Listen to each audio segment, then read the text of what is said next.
Alright, so this is where we continue on with what was this chapter? Let me see.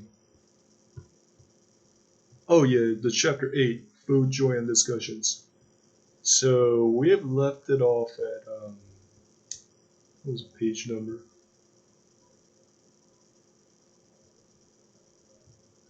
Oh yeah, it's 78. Alright, cool. Yeah, I'm looking at this book right now as I'm speaking this, so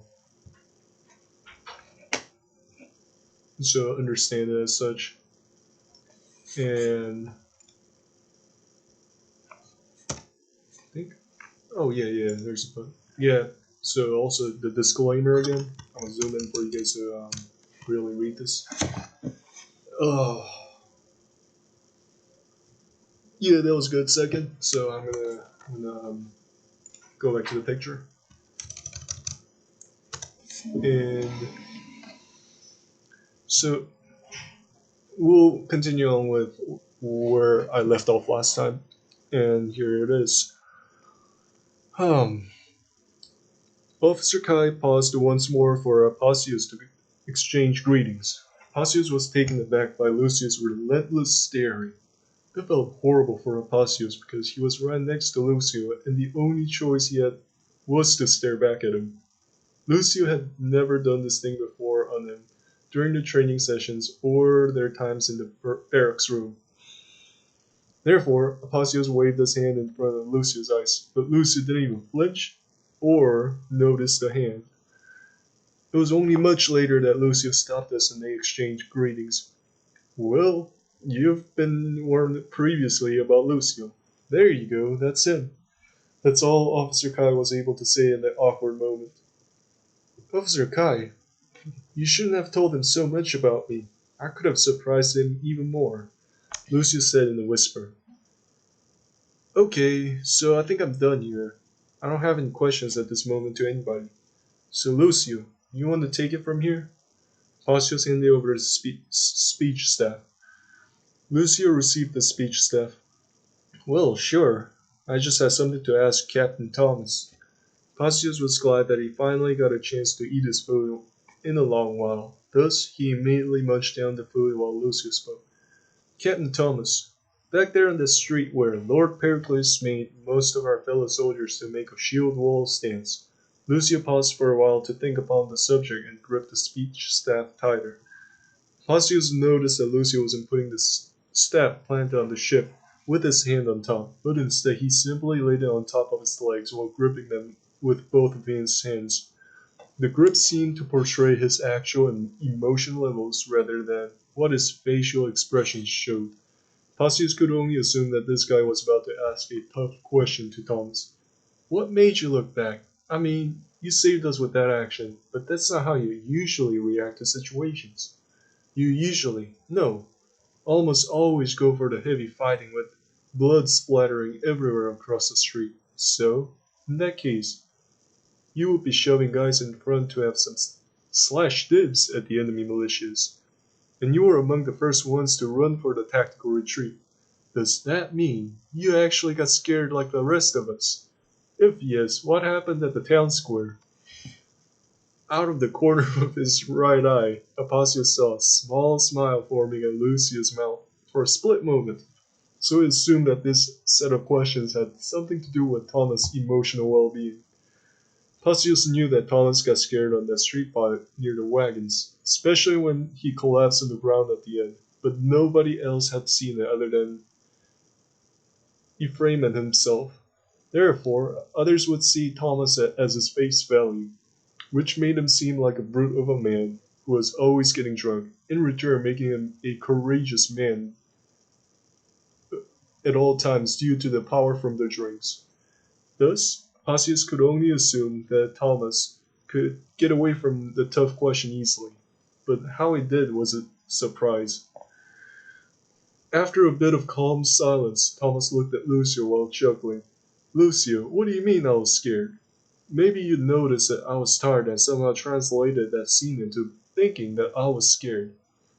Everyone had a long fight, including myself, so I was just behaving same as how any other man would, just catching my breath during that sweet time without any order from Lord Pericles. So, it was only a matter of time for a tired man like myself to look around his surroundings. I just happened to be the first man to look around and notice the enemies. Being scared had nothing to do with it. Lucio gazed at Thomas for a while. I understand, Captain Thomas. Pardon my surprised question. I was quite tired back then too, so perhaps I might have interpreted the situation in the wrong way. Yes, now, I have nothing else to ask, but is there anyone who has questions for me? As soon as Lucio paused for a short moment in the middle of his talk, Passios felt a sudden spurt of hostility between Thomas and Lucio. Others might have easily dismissed such a thing as not a big deal, but Passios realized that this would later get bigger if not addressed properly. So he decided to wait until he gets to know more about the two people. Soon, Seth raised his hand to ask a question. Then Lucio pointed the staff at him. Hey Lucio, why were you wrecking the merchant carts and throwing around fruits and vegetables in the town square? You obviously started it and it made everything else become chaotic because other soldiers started following what you were doing, thinking that it was a fun thing to do. However, I think that cost us our victory in the town square. Seth seemed annoyed at Lucio's way of participating in Saturday discussion. Capasius really wanted to speak what he was thinking about. The chance was so vital that he didn't want anybody else to speak before he made a comment to direct town square that he had always dreamed of achieving in his life. Therefore, he quickly raised his hand even before Lucio opened his mouth to speak. But in his sheer excitement, he hardly noticed that Seth was frowning quite much. Well, I guess Apasios here has something to say about it. It seems urgent, so I accept. Equally excited to gain some time to think about a reply to counter Seth's question, Lucio gladly pointed the speech staff to Apasios. Apasios looked around at everyone else who were grouped around them and looking at him to find out what was so urgent about the topic. Well, you see, the scene was wonderful. And I mean it. Ever since I was young, I've always wanted to see the chaotic town square. Maybe because my town has always been peaceful during my life. My dad frequently told me about his valiant fights and wreckages similar to what happened in the town square, but I never had a chance to witness it myself. So it was such a heartfelt reward for me when I finally witnessed it right there with my own two eyes. And come on, wasn't it fun for you guys too? Hussius looked around at everyone. Right afterwards, it became a laughing stock on that part of the ship. Ephraim started slapping on the floor. Oh, Apasios, that was a great one. Yeah, I agree. It was fun indeed. Heck yeah, I love that moment. Come on, Seth, you should lighten up a bit, Officer Kai said. When laughter was done, Apasios looked back at Lucio. So, Lucio, I thank you from the bottom of my heart for making initiatives to do such a thing so that others would follow. Lucio flinched back in surprise. Oh, thanks for your gratitude. Jeez, I never knew that you guys enjoyed it so much. Anyways, Seth, I did it because I was bored. So I apologize if what I did to ease my boredom bothered you, but I can't promise you that I won't do that anymore. Seth was about to speak again, but this time Thomas tapped his shoulder. Seth, it's okay. We didn't lose out there. Hey, who knows what would have happened if we had stayed out there for a long time fighting. We could have lost more men since our formations were horrible even before Lucius started wrecking the merchant carts. Don't stay trapped in the past, but look to the future and think about what there is to improve for the next time. Seth slowly nodded and spoke no more. Okay then, is everybody done with questions? Should I pass the staff to Edmund? Lucio looked around at his groupmates. Everyone muttered out their agreement, so Lucio passed the staff to Edmund. Hey Seth, it was honorable of you to be on guard for the rest of us in that town. While all of us raided at will and plundered the town, you were carefully on guard without lagging on watch. I remember a certain verse in the Bible. It said the Lord is telling us, his servants, to be always on the watch, because we will never know when the master of the house will return. That correlates well with that town since it's in the Turks' possession, who were the masters of it, and none of us knew exactly when they would return. So I thank you for your hard work because you allowed me to drink and be happy along with Captain Thomas until it was time to leave, Edwin said. Thus, Seth nodded in acceptance of Edwin's gratitude, and Edwin continued speaking. I was wondering, Officer Kai, what, why did you get yourself in the midst of the enemies on the shield wall fight? They knocked you down even before we broke through to help you. I'm thinking that you weren't really yourself at the time. You tell us to always stick together, so I guess that was rather a foolish venture of yours. Mind if you explain this? Edwin smirked. Officer Kai looked at Edwin with a bit of disgust and he grimaced. Yeah, you're right, Edwin. I was rather careless out there. I wanted to be like Captain Thomas in the field. He often goes in the middle of the enemies and comes out unscathed, while everyone else around him is heavily injured or dead. I wanted to go and try it once and for all, but I almost forfeited my life because of my reckless action. Officer Kai put his head down in shame. Edwin smiled. It's okay, you're still a great officer. I thank you for always looking out for us. Well, thanks, but no more calling me officer. Just call me Kai. I decided to follow Captain Thomas' guidelines and now you guys can call me directly by my name, Officer Kai said. Now, Edwin looked at Officer Kai with a look of admiration. Therefore, he placed his hand on Officer Kai's shoulder. Kai, it was about time that she heeded to Captain Thomas' suggestion. Thank you. You finally made a hard but rightful choice. After that, Thomas started clapping his hand to make the scene look even greater than how it was so at that time. Other members started clapping as well, and Officer Kai felt his shame thrown out of the ship. It was this kind of drama during the discussions that made the group members look forward to it every week. Everyone had their own traits, and each one naturally antagonized certain people. For example, Lucio naturally antagonized Thomas, Seth antagonized Lucio in return, Officer Kai was antagonized by his own group members, and there will be many other situations to be noted which aren't up there. However, due to months and years of meeting together to discuss in peril with each other, nobody took it personally and everyone was well with each other after that. It was also a time for everyone to unleash their complaints or pent up anger on each other so as not to let the negative emotions pile up and explode. The way the group discussions went and how they had opened up to each other was mostly thanks to Ephraim for creating such a mood from the very beginning. He led the way, and when everyone else was accustomed to such things, he stepped back and allowed everyone to enjoy the privilege of having such discussion. Pausius looked at Ephraim in admiration. He began respecting his officer more and more for creating such a wonderful group and letting other people enjoy it freely. When the clapping was about to be over, Thomas raised his hand to speak. Kai, the reason that I can go in the midst of the enemies and come out victorious is because I'm armed with halberd. I have the double-handed weapon while having the shield on my back, not to mention my full plate armor. On the other hand, you lack such equipment, so you should be more careful. Yeah, you're right, Captain Thomas. I will surely be careful from now on, Officer Kai said. After that, Edwin passed the speech staff to Officer Kai, who then proceeded to speak what was in his mind. You know, Apacios, based on how the newbies usually perform, you did an excellent job out there. I mean, really, nobody goes to such lengths of creativity during fights. We all expected that you would already have the necessary training, but darn, you were doing great. He paused to clear his throat. But seriously, for many of us in the beginning, when we can't fight very well, we give up easily and stay back without doing anything to help others who fight in front. But you brought over a cart and crates for us to stand on and shoot from higher ground so that the enemy numbers decrease. So mind if you tell us what made you think like that? Others muttered out their agreements, so it really erupted Apasios in joy. Officer Kai, I think I work well under pressure and rebukes.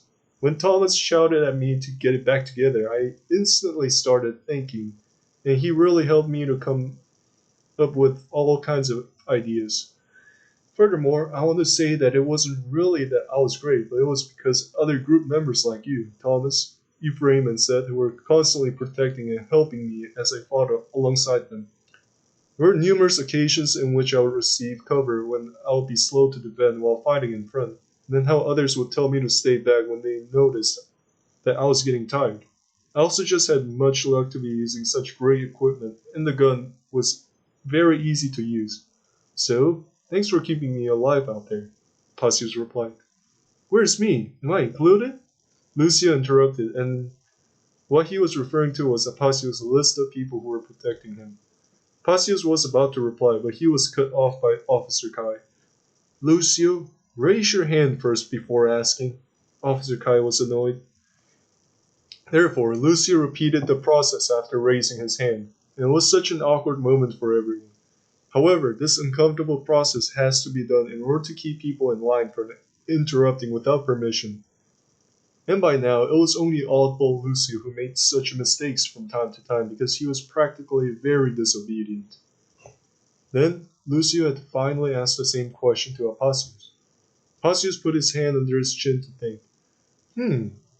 I don't recall you protecting me anywhere in that town. First of all, you moved rather fast into the street while I was lagging behind when Ephraim and Seth. Then you were defending at the front while we were shooting from behind. Then we switched roles after a long while. Then, after that, we were busy knocking down merchant carts. I wouldn't say that was protecting me. Then in that far street, you were trying to save Officer Kaya while I was helping out Ephraim on the other side. Lastly, on that ship, we were just manning a siphon with Ephraim. That was working together, not necessarily you protecting me. And sorry, Lucio, I just don't remember you protecting me. By now, Lucio had been utterly crushed, but instead his respect for Apasios grew, and he held out his hand to be shaken. Officer Kai smiled at the scene. Go on, shake his hand. I think Lucio really respects you. Therefore, Apasios shook Lucio's hand. And that was done. Seth raised his hand, and Kai pointed the speech staff to him. Seth had a confused look. Wow, it's quite rare that Lucio personally offers his hand to be shaken. What's gotten into you, Lucio? What made you do that? Lucio glanced at Apasios. Oh, how can you not respect him? He remembers every single step of the battle that happened, and how I moved around in the midst of it. And then he totally proved me wrong in my own challenge against him. Officer Kyle looked around to see if there was anyone else who wanted to talk. There wasn't, so he handed the speech staff to Undell. Undell cleared his throat to garner attention. Officer Ephraim, you seem very relaxed, so I have a question for you. Just as soon as Undell finished his sentence, in spite of the moment, Pasios felt a sudden spurt of alert in Ephraim's body. Then, out of the corner of his eye, he was able to notice a bit of frown in his eyebrows as well. Then that moment passed away really fast. When the battle was over and we were ready, you instantly ran to the homes with some other men. I had a hunch, so I secretly followed you. And then I began hearing a woman screaming in the house that you guys went to. What was that all about? Does that mean you don't want to abide by celibacy any longer? Undell smirked. Soon everyone was looking at Ephraim in curiosity. He had an expression of shame due to his doings being exposed. It wasn't a shameful thing for soldiers to go have some fun in the enemy territories, but it was a bit of a shame for the soldiers who have decided not to do such things to eventually do them later on. Ephraim grimaced a bit. I knew I could abstain from doing it for a couple years, but I couldn't keep it up forever. I guess it was my time to go back to doing what we men enjoy very much. I can't believe that you caught me rushing away. Even my own groupmates were clueless about it. Thomas, who had been drunk and was about to close his falling eyelids and start dozing, was instantly awakened by Ephraim's agreement to the evidence. Hey, congratulations, Ephraim, you finally did it again. So now just enjoy it more, because you need to enjoy your life to the fullest. He tapped on Ephraim's left shoulder to encourage him. Now, others clapped Ephraim for his interesting story, and Andel gave the speech staff to Seth. I don't have much to say. I talked a lot during other people's turn, so I will be content with what time I had in speaking and turned it over to the next session. Seth finished his turn quickly and gave the staff over to Thomas. By now, everyone had finished eating the meal and had started drinking wine and eating almonds for dessert. Thomas was the most drunk person, but he still managed to speak his final words before getting knocked out. Okay, the jokes and then chit chat are done, so let's go over to see if anyone has prayer requests. Ephraim will write down the requests and we will pray for each and every one of you who need it throughout the week. Ephraim picked up the speech staff and waited for someone to raise up his hand. When nobody did, he spoke. Hey, it's easy to just consider your perils as your own and that others shouldn't be burdened to hear them. But just share it with the Father in heaven. Don't just share it with the Father in heaven, but let us bear it with you. We've known each other for a good 2 years at least, and I just don't want this part to persist due to lack of participation. You know what? I'll be the first one to share. Surprised, other members quickly looked at Ephraim. It has been bugging me lately, but one of my past friends, the one I had before coming into this organization, plague got him and he's severely ill. He's an arms maker in Calipolis. He's just a low-wage worker in a labor-intensive industry. So if he can't work, then he will most likely be replaced with somebody and may lose his chance to come back. That's what I that's what had happened, and he's slow to heal. He used up most of his savings on paying the doctors, who apparently have made things worse, and yet has a wife and 2 young kids right now to feed, and they have a hard time getting by because the man is down. What a calamity to fall on such a man who doesn't have much. Ephraim paused to put his head down and breathe. I have helped the family with my tithes so that they could buy some food, but they really need their father and husband to heal because it's been such an emotional pain in their house. So I urge you to pray for them. Every prayer works, and I believe the participation of different people makes it even better. Ephraim looked around at others and tried to make a smile of hope. Pasio suddenly raised his hand, and upon noticing, Ephraim pointed the speech staff at him. Ephraim, I want to give him my tithes too when I get paid. I don't think prayer alone would be enough for me. Pasius was very enthusiastic. Soon, others looked at Pasius in surprise, and even Thomas woke back up due to his surroundings getting loud. He then heard from Seth regarding what Ephraim talked about. Why are you guys looking at me like that? Did I say something dumb? I mean, eating and sleeping are all taken care of here with the military funds, so I don't think it's a bad idea for me to chip in, Pasio said. Then Thomas raised his hand to speak. So Ephraim pointed the speech staff at him. I will chip some in too. But Ephraim, why didn't you share this with us before? When did your friend get sick? Thomas gazed at Ephraim. Ephraim sighed. It was a month ago when so many people were asking the executives for some days off that I obtained for permission to travel alone for some reasons. His wife told me that he just came home one day feeling extremely tired and couldn't focus on his work for a week or so. Then he started vomiting and having high fevers. He told me that those things have been ongoing for more than a month. However, I didn't tell you guys back then because I thought that this burden was to be carried by only me, but now I just had to share. Thomas nodded and paused to think. Yeah, you did a good job. Now, we could help his family monetarily too. Who knows when he would need to visit the doctor again to get himself checked up. In fact, the Most High stated that we need to help those in need, especially with tithes, even though that's in the Old Testament, the laws which we consider as something distant. But from the common sense point of view, it is something that we need to be doing. We need to help the families when their fathers and husbands aren't able to provide for them. Soon, others began raising their hands to say that they will help out as well, but Ephraim had some other thoughts. Does anyone else have anyone around them who needs help? I'm quite sure that I'm not the only one who has those in need around me. Just when Ephraim finished his talk, an evaluator came to their group to hand out the letters. He was their platoon's evaluator, so he would surely know who to give each letter to. Here you go, Thomas, Kai, Seth, and finally Lucio. Thomas seemed very annoyed. Hey, why are you giving letters at this crucial time? We usually don't get any letters when we're away from our fortress. Evaluator raised his hands to show he meant no harm. Thomas, it was due to Lord Pericles' orders that we distribute the letters. Those had been piling up back in our base, and we forgot to get them handed out on time.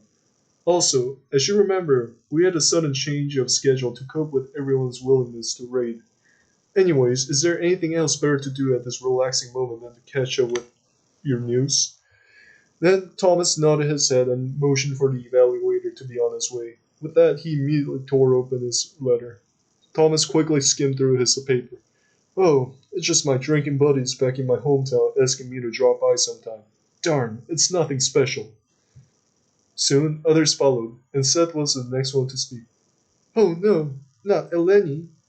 Seth spoke out loud, then suddenly stopped talking. What is it? Is there something wrong with your girl? Ephraim said. Oh, it's not like that. Seth squirmed in embarrassment. Suddenly, Thomas quickly snatched away the letter to read. Oh, it says they were friends since their childhood and her mother wrote a letter to Seth to stop by sometime. She then says that Eleni often speaks his name in her sleep. Ephraim chuckled.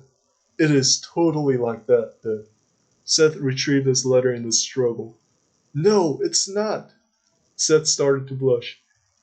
Hold on, though. Her mother didn't write the letter without any reasons, though.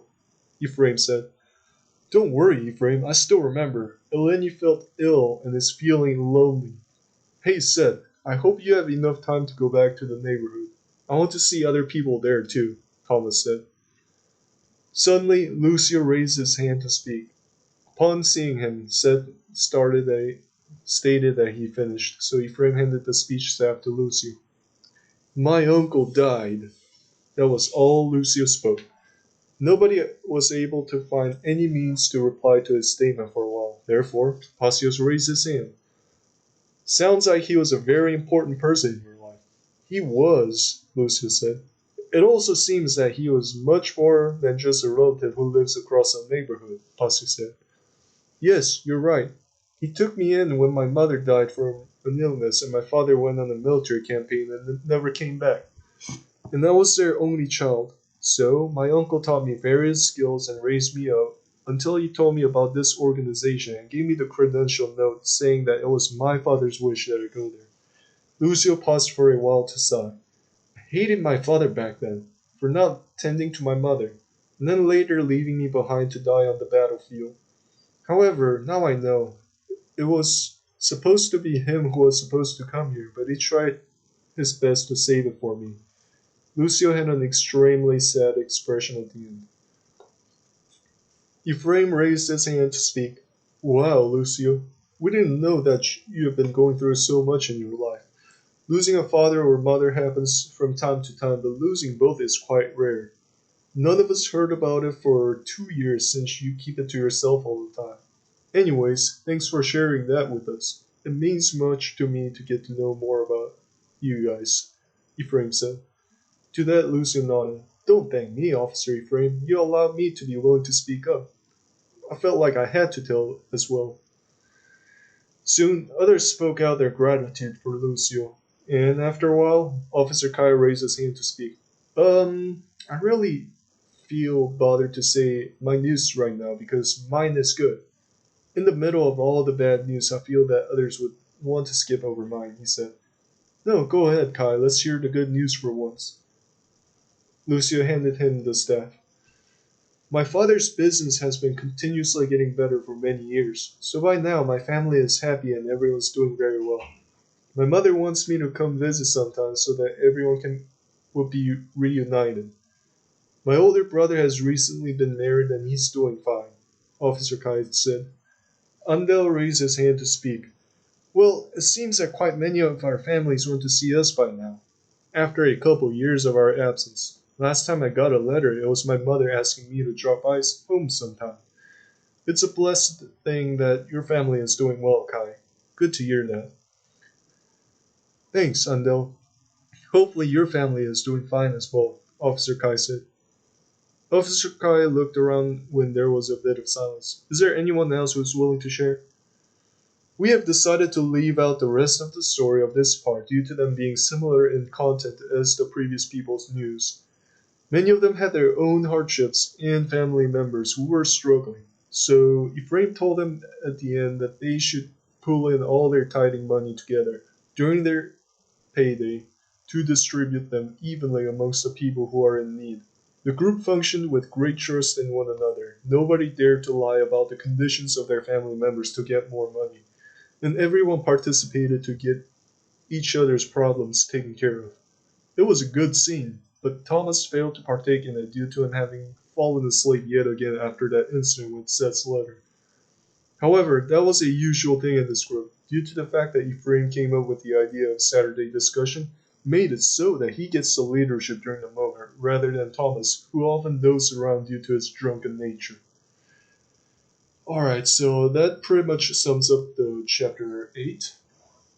So, with the end of this chapter 8, um, that it concludes the the rating and pretty much like their journey down the river.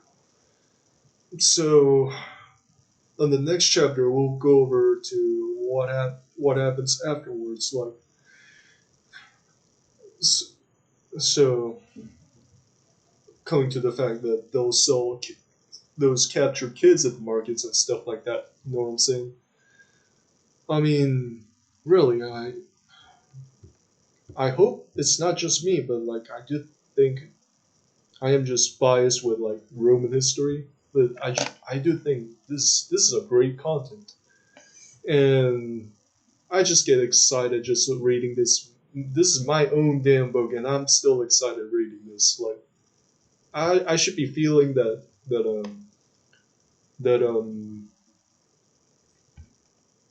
since I've written this, it should be like boring to me because afterwards. But man, this is my masterpiece. So um, I wish this channel grows because like I've been scammed back to back by the publishers, so I don't trust them anymore. I don't trust anybody, any of those publishers. So I just want to freaking like have the YouTube as my publisher and publish the book later on when I find any trustworthy publisher. Because like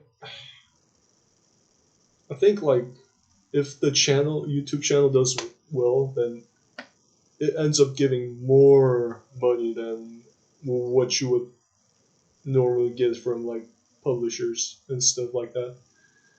So I'll just put this as my stepping stone and then go later on. Yeah, I mean that's basically it. So thank you for watching, and it's only gonna get more interesting from here on. So don't be weak-minded and just like give it up, but just keep it up with me. So thank you very much, and have a good day.